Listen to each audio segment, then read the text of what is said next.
Assalamualaikum warahmatullahi wabarakatuh. Kami dari kelompok 10 yang beranggota Jamilatun Nisa dan Nurahimah akan memaparkan materi yang berjudul hadis tentang amar ma'ruf dan nahi mungkar. Yang pertama, pengertian amar ma'ruf nahi mungkar. Asal kata amar ma'ruf nahi mungkar adalah al-amru bil ma'ruf wan nahyu anil munkar. Amar ma'ruf nahi mungkar dapat diartikan sebagai perilaku seseorang untuk menyuruh kepada perilaku kebaikan dan mencegah kemungkaran atau kejahatan. Menurut Kamus Al-Munawwir Arab Indonesia, terungkap bahwa arti amar adalah memerintahkan. Ma'ruf artinya adalah kebajikan, nahi artinya melarang atau mencegah, mungkar artinya adalah keji atau munkar.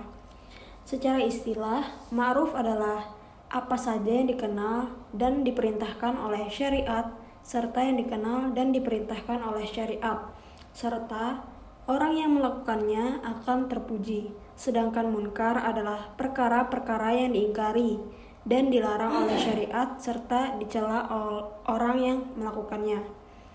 Amar ma'ruf dan nahi mungkar adalah salah satu pilar agama Islam yang sangat penting. Tegaknya amar ma'ruf dan nahi mungkar akan menjamin tegaknya Islam. Sebaliknya, diabaikannya amar ma'ruf dan nahi mungkar akan menyebabkan maraknya kemungkaran. Selanjutnya hadis tentang amar ma'ruf nahi mungkar. Hadatsana Muhammad ibnul Ala wa Hannad ibnu As-Sari qala hadatsana Abu Muawiyah anil A'mashi an Ismail ibni Raja an Abi Sa'idin wa an Qais bin Muslim an Tariq ibni Shihab an Abi Sa'idil Khudri qala sami'tu Rasulullah sallallahu alaihi wasallam yaqulu man ra'a munkaran fastata'a an yughayyirahu biyadihi falyughayyirhu wa qata Hannad baqiyatal hadis waffahu nul ala fa in lam yasti' fa bilisani fa in lam yastati' bilisanihi fa biqalbi wa zalika adhaful iman. Rawahu Muslim. Selanjutnya terjemahan hadis telah menceritakan kepada kami Muhammad ibnul Ala dan Hannad bin As-Sari. Keduanya berkata telah menceritakan kepada kami Abu Muawiyah dari Al-A'mashi, dari Ismail bin Raja, dari bapaknya, dari Abu Sa'id, dan dari Qais bin Muslim, dari Tariq bin Shihab, dari Abu Sa'id Al-Khudri. Ia berkata, aku mendengar Rasulullah SAW bersabda, barang siapa dari kalian melihat kemungkaran, lalu ia mampu mengubahnya dengan tangannya, hendaklah ia ubah kemungkaran tersebut dengan tangannya. Hannad kemudian memotong atau tidak melanjutkan sisa hadis tersebut. Kemudian Ibnul Ala melengkapinya. Jika ia tidak mampu, hendaklah dengan lisannya. Jika ia tidak mampu dengan lisannya, hendaklah dengan hatinya. Dan itulah selemah-lemahnya iman. Hadis riwayat Muslim. Selanjutnya penjelasan singkat tentang hadis tersebut. Hadis ini adalah hadis yang jami atau mencakup banyak persoalan dan sangat penting untuk menjadi separuh dari agama. Karena amalan-amalan syariat terbagi menjadi dua, yaitu ma'ruf yang wajib diperintahkan dan dilaksanakan, dan mungkar yang wajib diingkari. Dalam mengingkari kemungkaran tersebut ada 3 tingkatan. Untuk materi selanjutnya akan disampaikan oleh rekan saya, Jamilatun Nisa. Terima kasih kepada Nurahimah. Baik, di sini saya akan melanjutkan penyampaian materi tentang dalam mengingkari kemungkaran tersebut ada 3 tingkatan.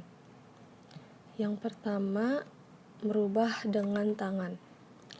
Merubah kemungkaran dengan tangan berarti mengubah sesuatu yang mungkar dengan tangan, yakni melalui kekuasaan yang ada padanya, yakni menghentikan kemungkaran melalui kekuasaan yang dimiliki seseorang. Menurut Syekh Muhammad bin Shalih Al-Utsaimin, jihad menggunakan tangan tidak berlaku secara mutlak. Jika dikhawatirkan akan menimbulkan fitnah, jangan mengubah kemungkaran tersebut, karena kerusakan-kerusakan besar harus ditangkal dengan resiko yang paling kecil. Yang kedua, merubah dengan lisan. Langkah menghentikan kemungkaran dengan lisan dilakukan apabila langkah pertama tidak dapat dilaksanakan, karena mungkin orang tersebut tidak memiliki hak atau kekuasaan yang memungkinkan ia untuk melakukan pencegahan dengan tangan. Maka beralih ke tingkatan yang kedua, yaitu merubah kemungkaran dengan lisan. Yang dimaksud adalah dengan mengingatkannya.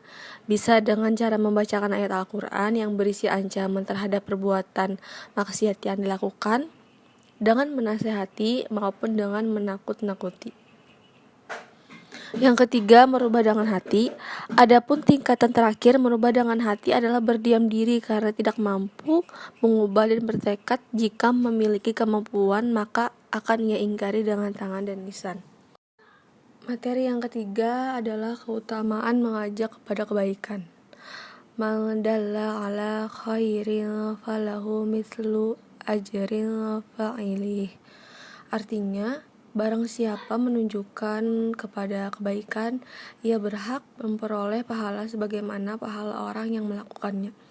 Hadis riwayat Muslim.